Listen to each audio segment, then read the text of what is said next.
Telecoms usually need to provide their users some equipment so that they can connect, being a router or a modem or something similar. This is usually an expense for the company, and it will probably stay that way, but how this can be actually shifted is that with the given hardware, the company can actually also give a bit of tokens, not at the same value, maybe a bit less, and then stake those tokens for quite a long period of time. And with that, the user sees a bit what's going on with the token, how the token works, and keeps attention, and it gets incentivized to actually learn a bit about it. And every company desires some educated users, and then after that certain period of time, that user can actually unstake those tokens, and then out of those tokens they can pay for the hardware.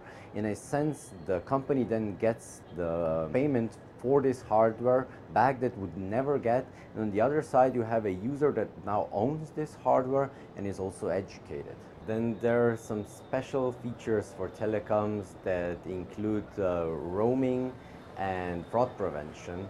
And fraud prevention is really good because you always know that the user that is connecting is really authenticated and it's the real user. Also with roaming, you can create seamless roaming between different providers just because they all agree on the same thing, and this is written on blockchain, verifiable instantly by anyone, and nobody can really change it. So those are the two things that are for sure going to change the telecom industry in the future.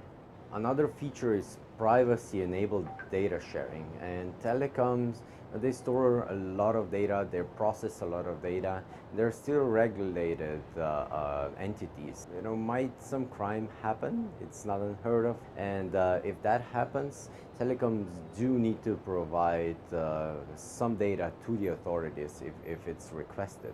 And blockchain actually enables for privacy-enabled sharing. So a telecom could then share this piece of data, and if it then comes to it that this is a crime, maybe a identity can then later on be revealed behind that, if that is somehow connected. But everything else is actually privacy-enabled sharing, and privacy-enabled sharing also comes into play when you have third parties that are, like, for instance, third-party maintenance team that can check everything that's happening on the network, and then when there's some error, they can really go there, and they don't need to see any privacy data there because you can actually separate that layer of data.